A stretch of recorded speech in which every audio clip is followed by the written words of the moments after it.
There is a way to get better at IELTS reading almost instantly. It's not a hack, it really works.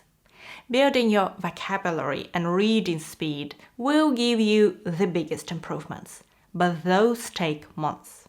What I want to show you today are 5 things about the test itself that you can understand right now. And once you do, you'll manage your time better, feel less overwhelmed, and start answering more questions with the English you already have. Let's start with the official instructions and one thing written there which you should ignore. Let's open an official Cambridge practice test. The very first line reads, you should spend about 20 minutes on questions 1 to 13. Basically 20 minutes on the first section, 20 on the second, and 20 on the third. Sounds fair, right? 3 sections, 1 hour, divided equally. But here is the thing, it doesn't work. One of my students, Maria, followed this advice to the letter. She breezed through section 1, felt super confident, still had time left over to double check her answers. Section 2 was fine. And then she hit section 3, the hardest one, packed with tricky vocabulary where you really need to read the most to answer each question. And suddenly, she was struggling. She left several questions blank just because time ran out, which meant she didn't return to a couple of questions she skipped in section 2. And all this resulted in a 6.5 from someone with great English skills. And that's the story I see again and again. The problem is, section 1 is always easier, section 3 is always harder. And if you treat them equally, you're actually setting yourself up to run out of time just when you need it most. So here is the smarter way to think about it. Spend about 15 minutes on section 1, 20 on section 2, and 25 on section 3. I call this the 15-20-25 rule. And if you're quite advanced and are aiming for band 8 or 9, try this version. 12 minutes, 18, 23. And see if you can handle this pace without making extra mistakes. Because this change can potentially free up to 7 minutes at the end of the test, so you can go back and fix those "I'll come back to this later" questions. So the real win isn't just speed, it's control. And trust me, when the pressure kicks in, those last few minutes can make the difference to your score. So once you've sorted your timing with the 15-20-25 rule, there is another decision that can completely change your score. Do you actually read the passage first or skip straight to the questions? Many students and teachers think there is only one right way, but over the years I've seen top scorers use different strategies. Take one of my students, Ahmed. For months, he was stuck at a band 6, and every practice test looked the same. He'd start by reading the entire passage carefully, word by word, because he was taught he needed to understand the ideas in the passage before touching the questions. And by the time he got halfway through, he was stressed, clock was ticking down, he'd start panicking, and one day I told him, forget the passage, start with the questions. And at first, he didn't believe me. But after a few practice runs, something started happening. He started locating answers directly, saving 4 or 5 minutes in every section. And within weeks, his score jumped from a band 6 to a band 8 in practice tests and a 7.5 in his real exam. So here is the lesson. If you can skim a passage comfortably in 3-4 minutes, reading first can give you useful context. If that slows you down or feels overwhelming, skip it, go straight to the questions. Plenty of band 8 or even 9 students do. And starting with the questions when you know what you're looking for can save you a lot of time for another reason. Let me show you something. Here is a full passage, and my question is, How much of each IELTS reading passage do you actually need to answer the questions? Do you need every sentence?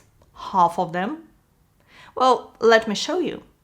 I've highlighted all the sentences we really need to answer the questions, and the rest is just context. Sometimes a whole paragraph is context. This is part 2. In part 3, there will be more highlighted parts, but the point still stands. Not every sentence answers a question. And of course, you don't know which sentences you need and which you don't, unless you know which question you're answering. So the next skill I'm going to teach you is really powerful, because it helps you spot exactly where the answers are hiding without wasting your time on the sentences that don't matter, and without jumping from one paragraph to another and back looking for those answers. You'll be able to find your answers one after another, calmly and in an orderly manner. Believe it or not, IELTS test writers aren't trying to trick you. In fact, they actually make the answers appear in the most logical order possible. And once you understand the logic, the test feels a lot less overwhelming. So here is how it works. Many question types follow the order of the passage. This means you read question 1, skim until you hit the answer, lock it in, then you move to question 2, which will be further down in the text. And this simple rhythm, question, skim, answer, repeat, can save you huge amounts of time. Now, I'm going to show you which questions are going to appear in order, briefly, and if you want to learn more in depth, there is a separate video, I'll link it below. So, tasks that usually appear in order are true, false not given, yes, no not given, multiple choice with 1 or 2 answers, matching sentence endings, and most filling the gaps tasks like notes, tables, diagrams or summaries, although occasionally a few answers may be swapped around. So not everything is that neat. Some question types break this pattern and need a different approach. But even here, the answers are not random. The tasks that are usually not in order are matching headings, matching information when you read which section contains, and matching features, like match names, researchers, or professions. For these, the best strategy is to read the passage section by section and try matching each part as you go. So instead of reading the first question, you start with reading the first section, you match it, you read the next section, you match it, and so on. And usually you finish the task and then you return to those parts you couldn't match the first time round, and you go through the task again, and finally by the second round you probably match everything. And one final catch. Near the very end of the reading test, questions 38 to 40 can sometimes ignore the rules, so be prepared that those last few may jump around.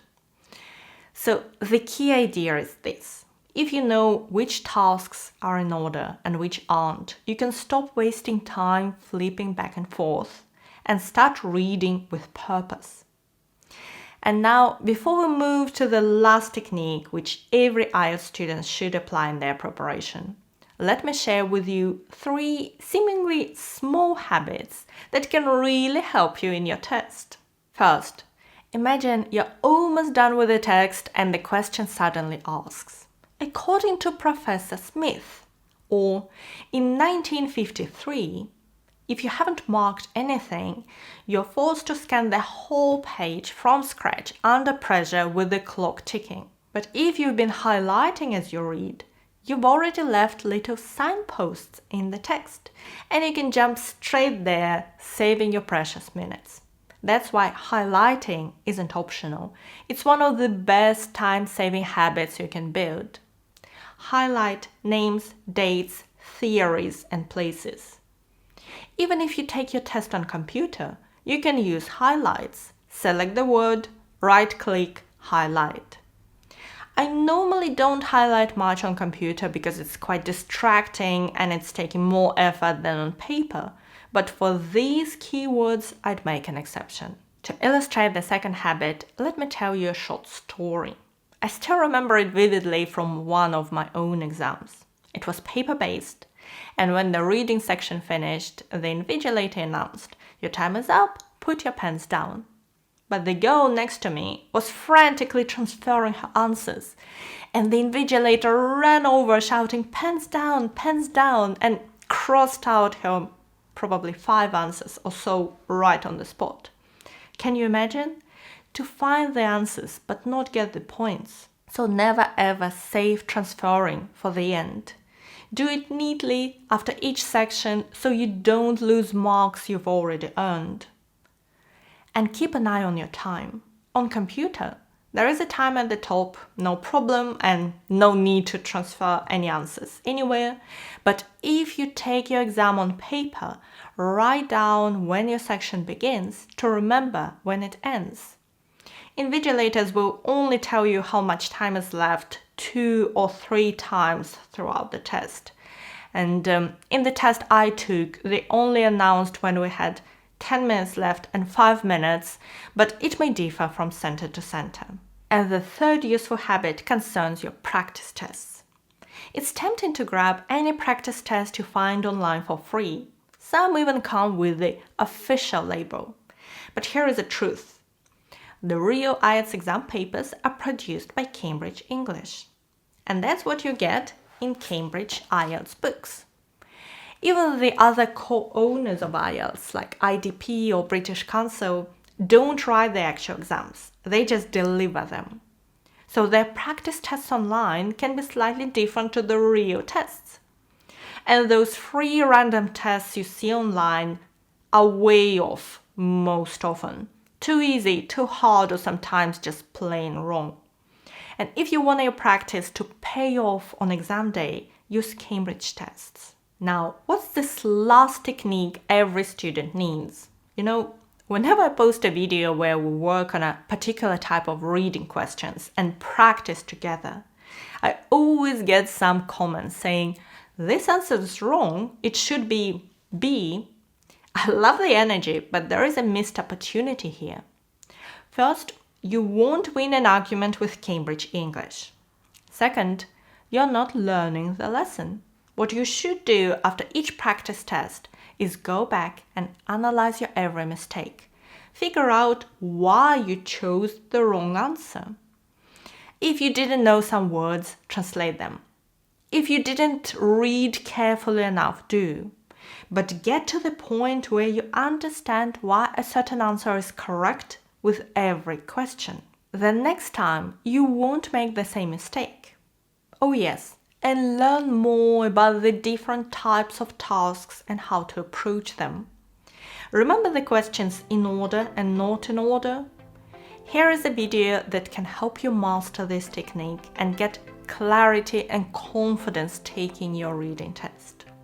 Thank you so much for watching me today. Good luck with your preparation and your exam. Bye!